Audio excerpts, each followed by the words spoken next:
Эмне болгондо көз ооруйт, көзгө нелер зыян жана көз оорунун алгачкы белгилери тууралуу сиздерге маалымат берүү үчүн Африкага барып 1000 кишинин көзүнө операция жасап келген жаш таланттуу офтальмолог менен маектештик. Көз оорулары көп болсо керек. Албетте, көз кичинекей орган болгону менен көздүн оорулары көп болот. Көп катталган оорулардан катаракта, глаукома оорусу, ага көздүн нерв кан тамыр системасынын бузулушу себеп болот. Негизи эле көздүн көптөгөн оорулары катталат. Эгер глаукома тууралуу айтып берсем, мында көздүн басымы көтөрүлүп кетет. Негизи бул оорунун пайда болушуна көптөгөн нерселер таасирин тийгизет. Бул оорунун пайда болуу себебин окумуштуулар бүгүнкү күнгө чейин толугу менен изилдеп бүтө элек. Глаукома негизинен тукум кууган оорулардын катарында турат. Андыктан глаукома менен ооругандардын баласы, небереси дагы бул оору менен ооруп калышы мүмкүн. Ошондуктан алдын алып текшерүүдөн өтүп туруу керек.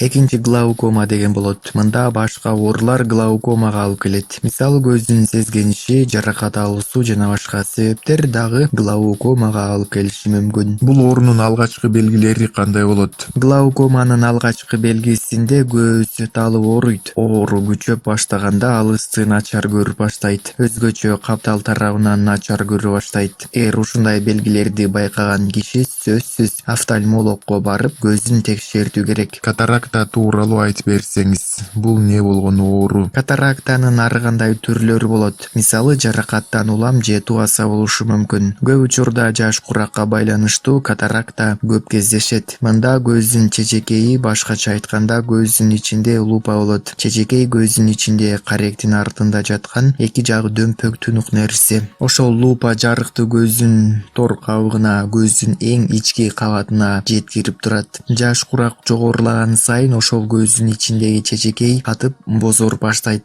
да жарыкты жакшы өткөрбөй калат. Чечекейге негизи кан тамыр келбейт, нерв келбейт. Ал көздүн ичиндеги атайын суюктук аркылуу азыктанат. Жаш курак өткөн сайын ошол чечекей бозоруп баштайт.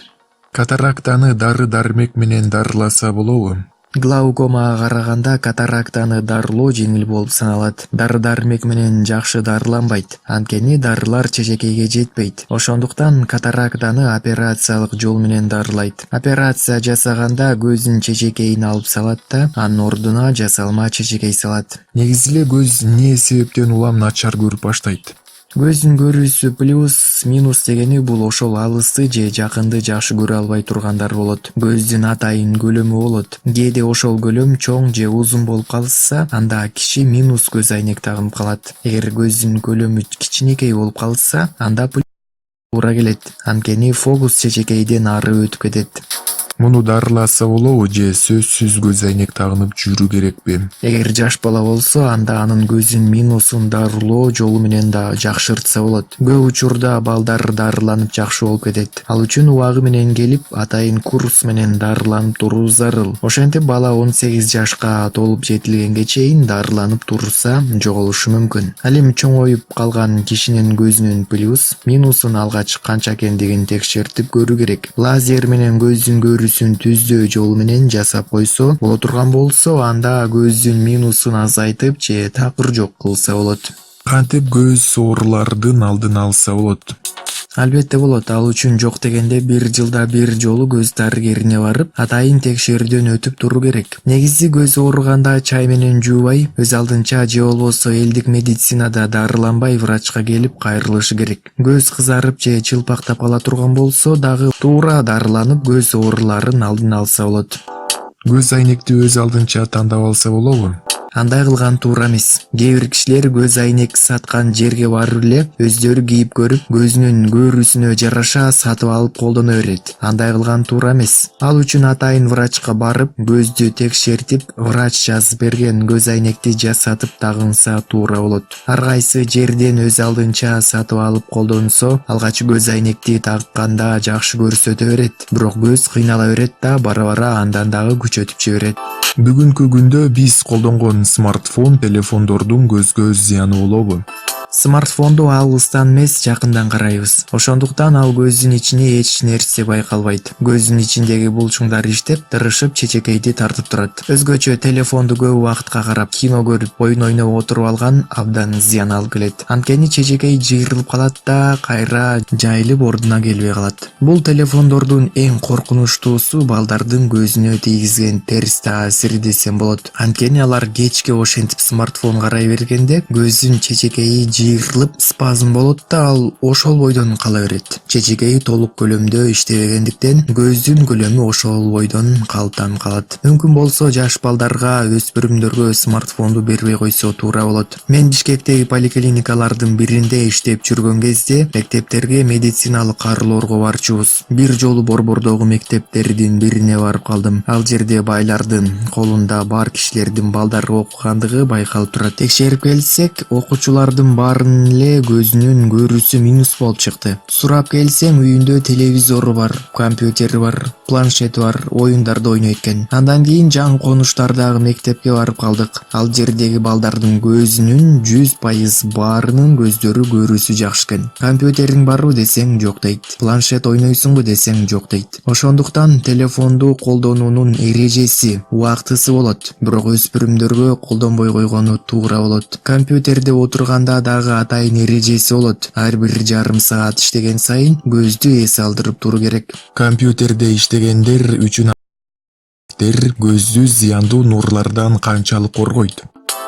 Чындыгында компьютерди көз айнек деп тагынышат, бирок ал чындыгында кандай көз айнек экендигин, ал чындап эле көздү зыяндуу нурлардан коргойбу же жокпу, окулисттерге белгисиз бойдон келе жатат. Башкача айтканда, андай көз айнектер илимий жактан аныкталган эмес. Күндүн ультра нурларынан коргоочу көз айнекти колдонуунун канчалык зарылчылыгы бар? Туура айтып атасыз. Күндөн коргоочу көз айнектерди колдонуу керек. Анткени биз тоолуу өлкөдө жашагандыктан бизде күндүн ультра нурлары күчтүү болот. Ошондуктан күндөн коргоочу көз айнектерди тагып жүргөн жакшы. Себеби күндүн зыяндуу нурлары көздүн ичине эттин өсүп кетүүсүн пайда кылат. Азыркы кезде дээрлик кыздардын баары көздөрүн боешот. Көпчүлүгү жасалма кирпик кадашат. Мунун көзгө зыяны барбы?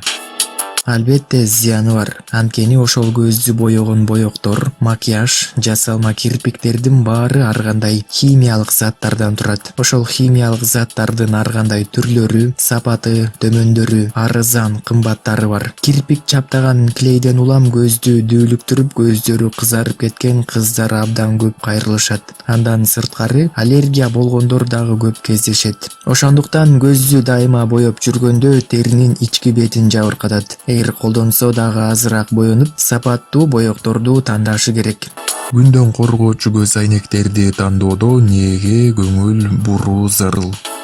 Азыркы кезде көз айнектердин түрлөрү абдан көп. Ошондуктан аларды тандоо, кандай жакшы, кандай жаман экенин тандоо дагы кыйыныраак. Мүмкүн болсо атайын текшерүүдөн өткөн көз айнектерди саткан дүкөндөрдөн сатып алган жакшыраак. Эң негизгиси көз айнекти сатып алаарда кийип көрүү керек. Эгер көздүн көрүүсү өзгөрсө, ыңгайсыздык байкалса, баш айлангандай болсо, анда андай көз айнекти албоо керек. Көз айнекти такканда ыңгайлуулугуна маани бериши керек. Эгер ыңгайлуу болуп, эч кандай дискомфорт болбосо, анда ала берсе болот. Көз айнектин көздөрү желим болсо, анда мүмкүн болушунча сапаттуусун алган жакшы. Эң негизгиси көз айнекти такканда ыңгайсыздык болбошу керек.